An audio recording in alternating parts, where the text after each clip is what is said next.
Welcome to Leadership Live, hosted by the University of Massachusetts Amherst Alumni Association. You're in the right place if you're joining us for leadership and information to be able to learn from an alumnus who joins us today, Efosa Guobadia, and to also have an opportunity to provide Q&A and information sharing one-on-one. My name is Karen Schultz-Battistoni. I'm Manager of Professional and Alumni Volunteer Services at the University of Massachusetts Amherst. This is the first edition in our Leadership Live series. Leadership Live is meant to offer bite-sized lessons on leadership that you can use to grow your life professionally and personally. We will start by introducing Efosa.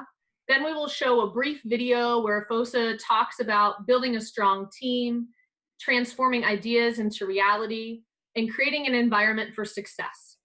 Once we finish watching the brief video, we will go into a live Q&A session where you will be able to ask your questions, and we will ask Efosa for some information and learning so that we can all share together. As you're joining us today, you may be joining us in the Zoom platform. If you're joining us in Zoom, please enter your questions into the chat box at any point during the session.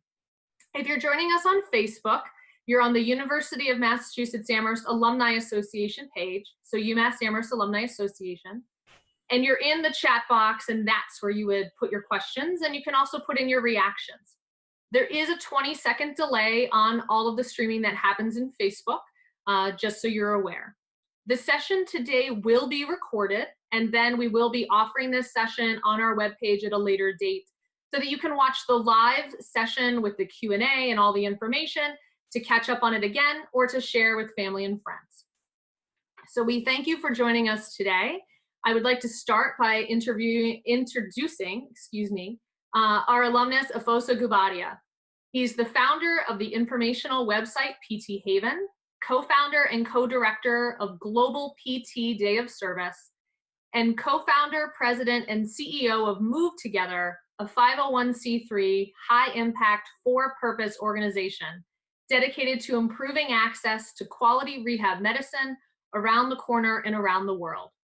He received his Bachelor of Science in Kinesiology from the University of Massachusetts Amherst in 2007, and his doctorate in physical therapy from the University of Scranton in 2010. Welcome, Efosa. So to start off, thank you for joining us.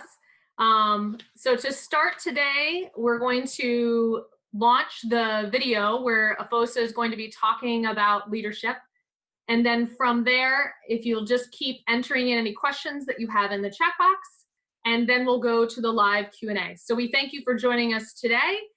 Stay tuned. So here's the quick video. It's going to be under 3 minutes. This is the premiere of the first Leadership Live video with Efosa.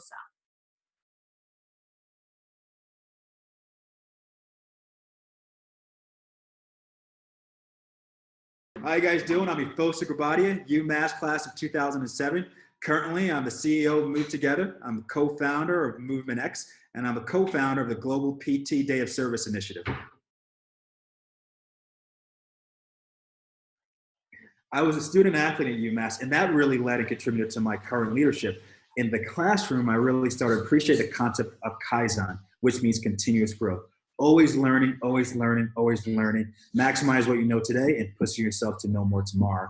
On the lacrosse field, I really came to appreciate the concept of establishing a singular focus and having the whole team lean into that singular focus. And when it comes to teamwork, really the whole concept that the whole and the sum is greater than the parts. The African proverb says that alone you can go fast, together you can go far.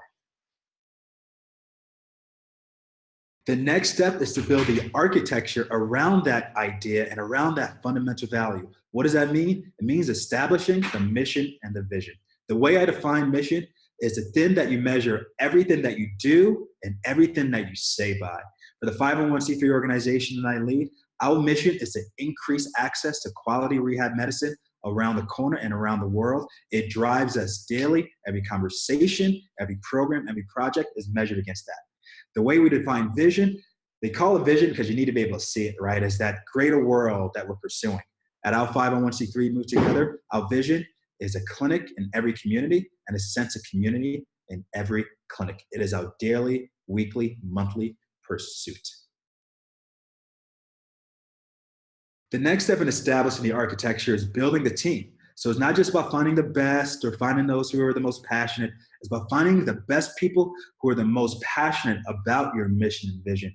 That alignment is so very, very important.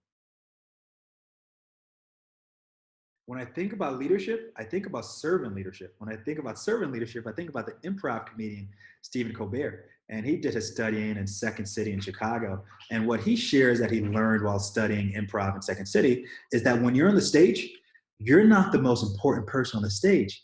Everybody else is. So you're setting up your castmates for a funny bit or a funny line. And the beautiful logic there is if everybody on the team has that mentality and has that mindset, to them and from others, you're the most important person at the stage. So it becomes this multi-directionality of collaboration and love and support. And when that exists, it gives you the best chance to fulfill the mission and to pursue the vision. And that is so, so very important. It's all about the journey. You know, we've talked about steps, about building architecture, mission, vision, the team. With all that being said, nothing is guaranteed, but taking those steps guide you and give you the best nudge to be successful and to be effective. Enjoy the journey. Take one step at a time, because it's the moments and the collaborations with those that you love and respect, doing the things that you love is what it's all about. So go for it.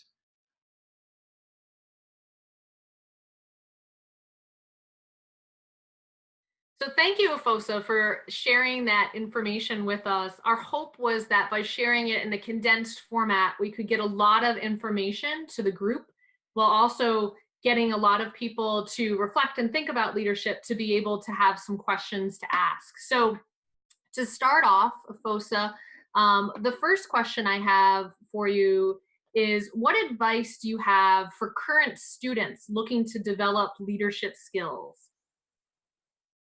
Well, first of all, thank you so much for the invitation here, Karen.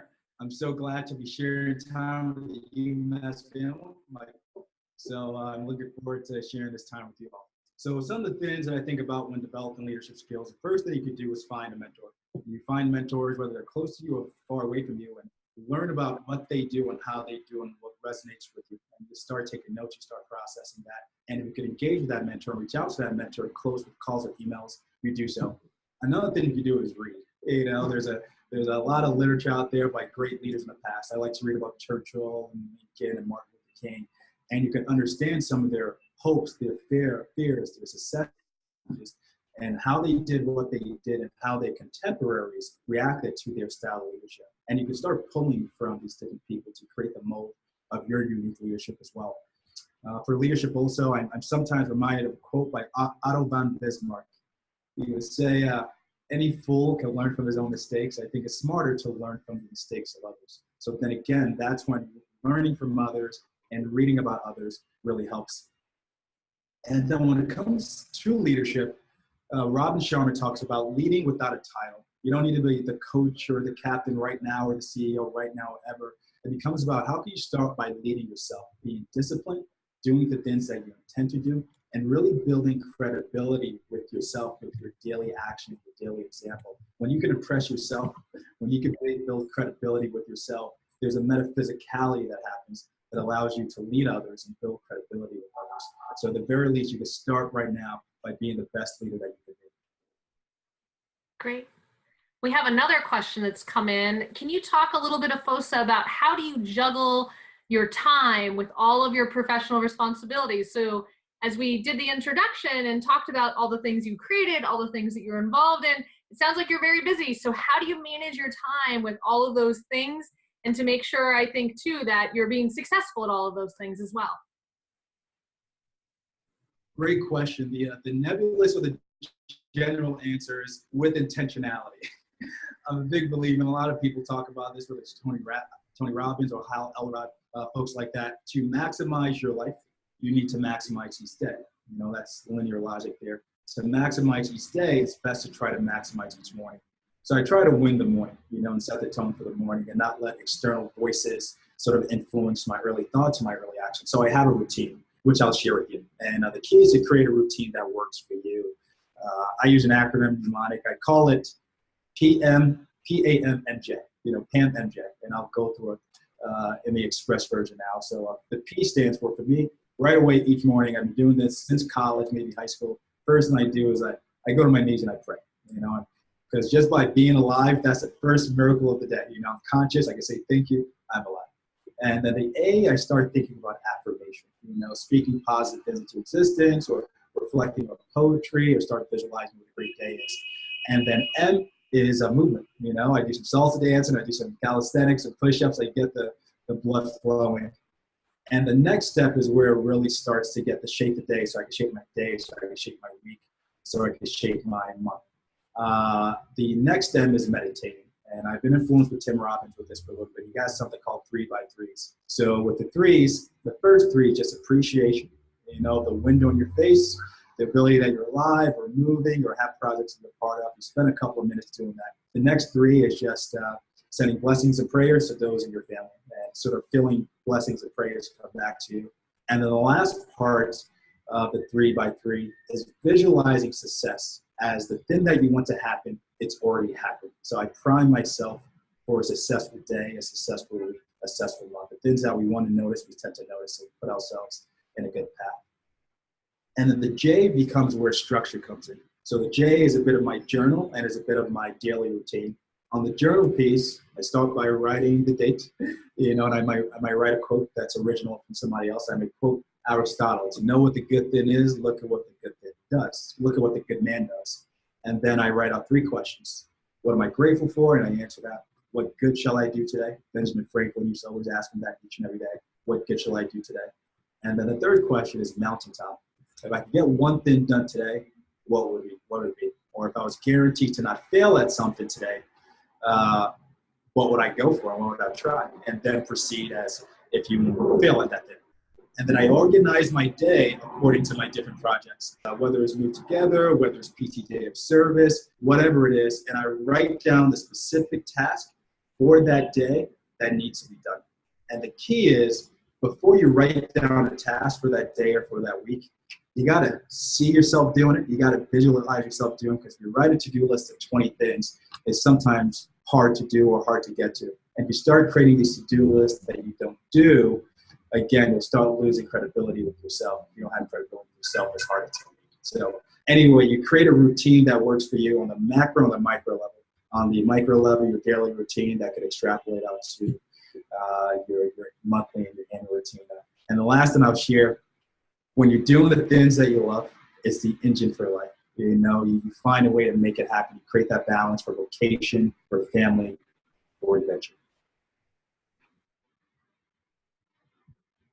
Okay, great, Efosa. Thank you for going into the details. That's very helpful, because I think it's often an issue that people are trying to sort through. How do you manage everything to be effective with your time while still striving towards a goal that's invigorating and encouraging and also allows you to grow as a professional? Do you have any advice for motivating a team to complete a project, especially if not everyone believes in the project or maybe even in its purpose? I think sometimes it can be difficult when you have a group of people working on something together, but how can you encourage them to move to completion? Yeah, that's a great question. There's 2 vectors, right? The first vector, when you're able to build your team, you have maybe a bit more control over your team, and you can find the best people that are most passionate about the mission or the vision of the project or the company or the adventure. And even with those, there's a few things that are important. One, making sure everybody's in alignment with each other, and in alignment with the fundamental value of the mission of that project, and then that becomes the Northern Star. And get people to buy in that nobody's bigger than that Northern Star. That's what's going to drive us. That's what we're going to pursue. That's what we're going to really visualize and get after.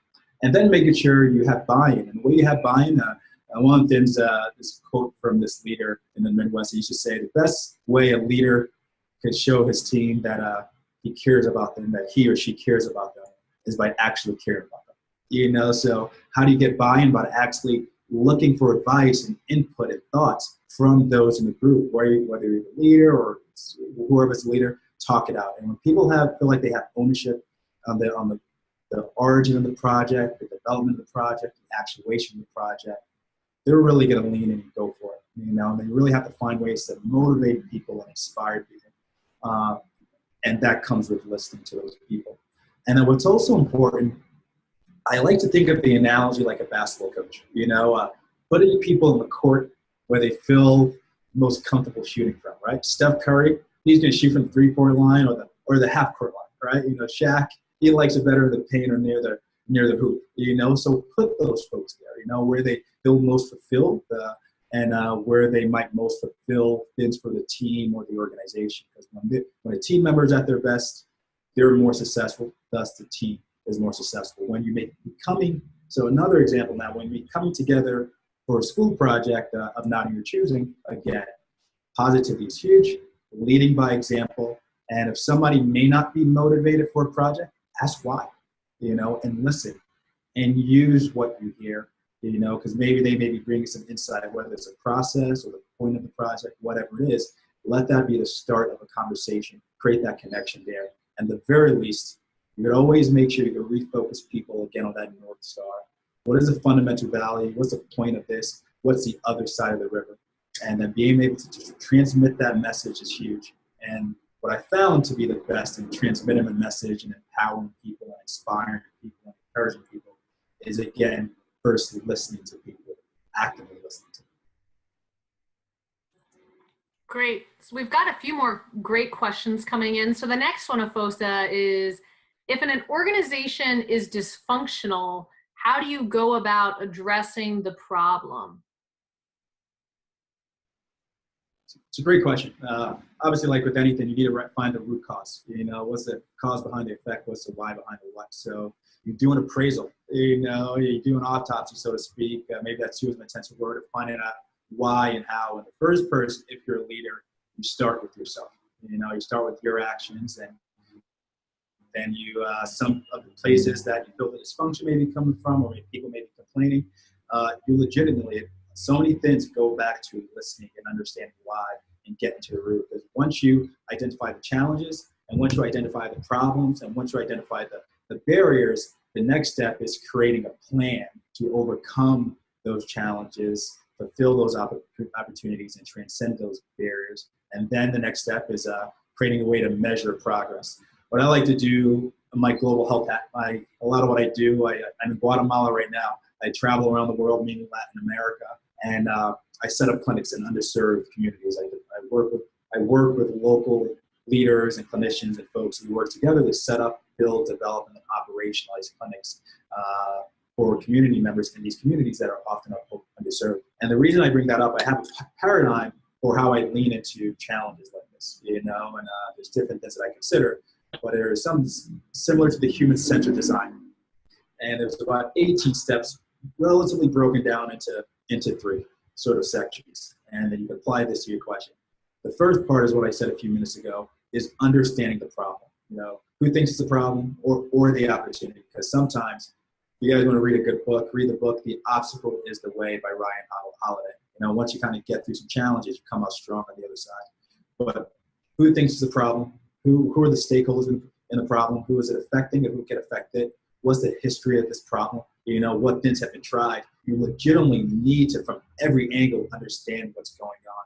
And it's not only until then can you start ideating on solutions to fix it. So that sounds nebulous, that general, but far too often, especially in the global health realm, people try to fit solution to problem as opposed to understanding problem first. And then I've used the word that I used a few moments ago again, is what are the barriers to change? You know, identify the barriers and why are there barriers? And then you create things called design mandates. By doing this, we'll be able to overcome this. And then you create causal hypotheses. If we do X, that will lead to Y, which will lead to Z. So there's different paradigms of how to work through this, but neverthelessly speaking, things that will fit with different things. Understand the problem before you fit the solution. Listening to the people that are involved in the ecosystem and environment. Listen to understand, and then use what you hear to find the way forward. And think about the hopeful idea that the obstacle is the way.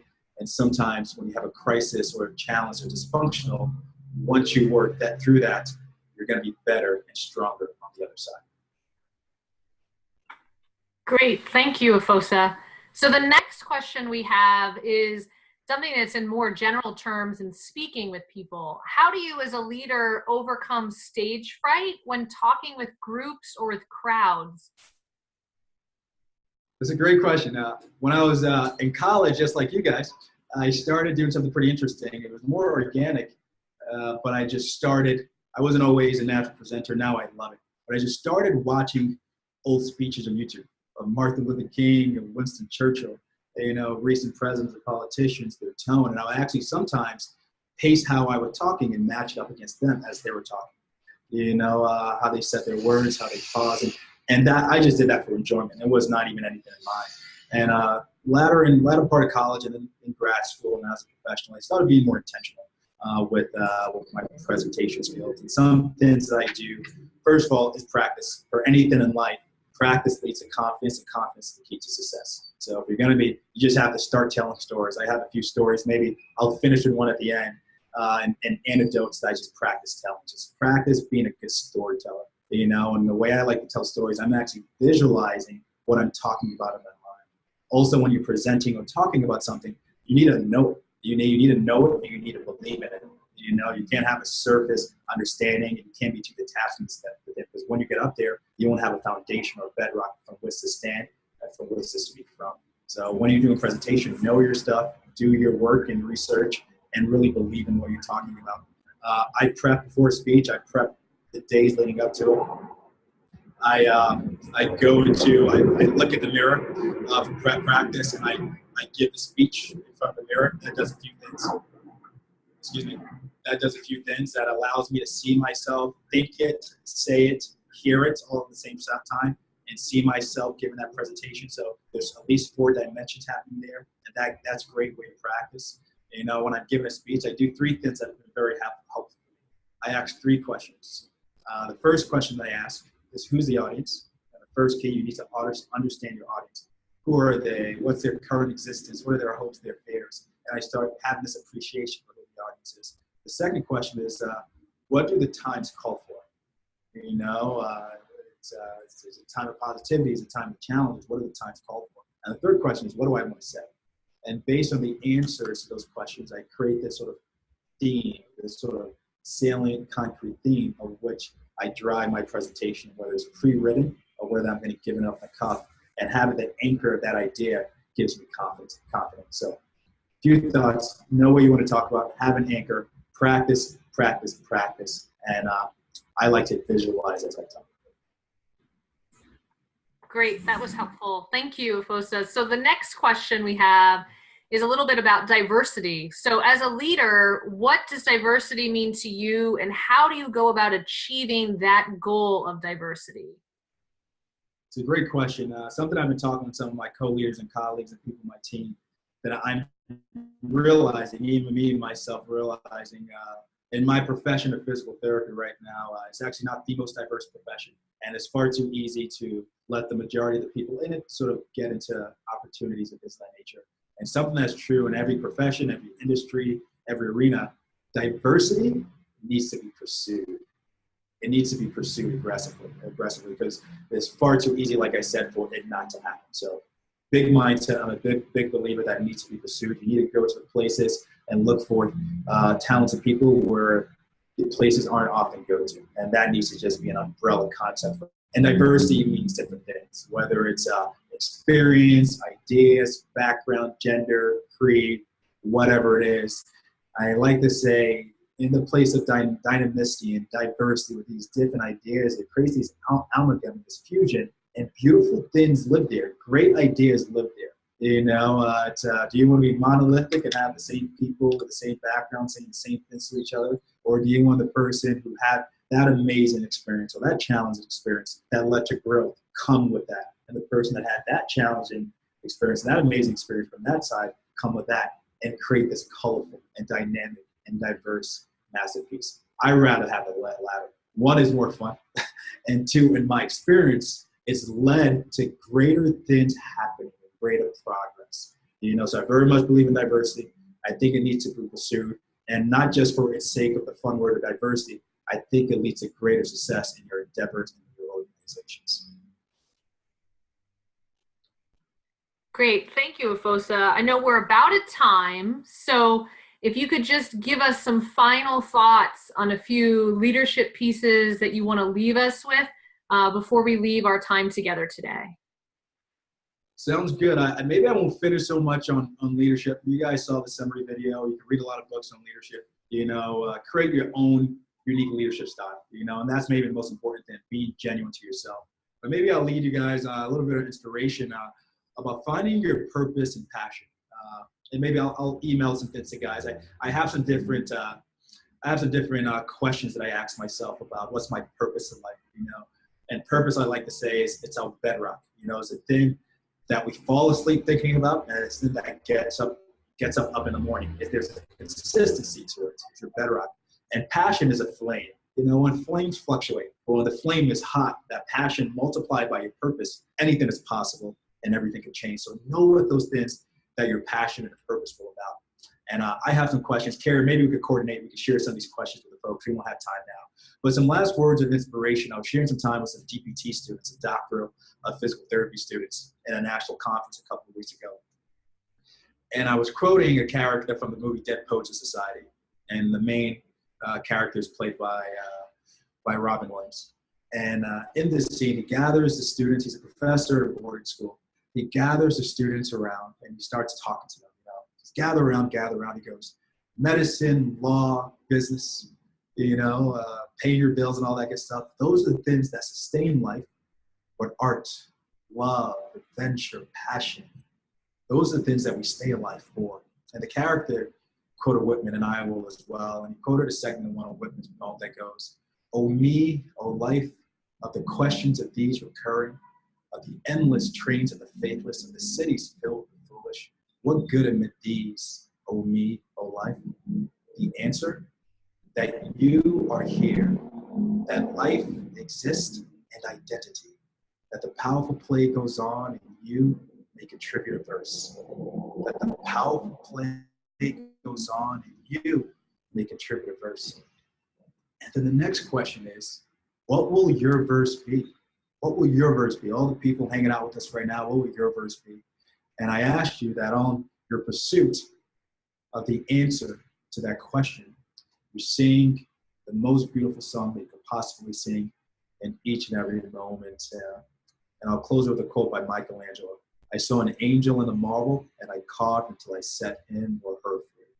I saw an angel in the marble, and I carved until I set it free. So whatever life you live, what are the things that you're passionate and purposeful about, the things that you lead on, just create the masterpiece, sing a symphony, and go set the world on fire. So the world needs that, and the world needs you. Wonderful. Thank you so much, Efosa, for sharing your time with us, for offering your insights into all of the questions that came in live, and for being part of our first Leadership Live session. We also want to thank everybody who tuned in today, whether you were on Facebook or on Zoom, or you'll watch this at a later date. Thank you for making the time to learn about leadership and to join us with Efosa to learn his perspectives on leadership. For more information about other events such as this one, please go to umassalumni.com to see our full calendar of events. We will also be doing another Leadership Live session in the spring of 2019, so please watch for upcoming information about that. If you know of a great alumna or alumnus who you think would be able to talk about leadership and share some insights in a session just like this one, maybe you want to provide us their name or nominate them, or even nominate yourself to be the next person to talk about leadership on Leadership Live. You can email us at alumni@umass.edu. So thank you so much for joining us today, Efosa. We appreciate your time, and we wish you all the best. And thank you to everybody who tuned in. Take care, everybody. Thanks so much.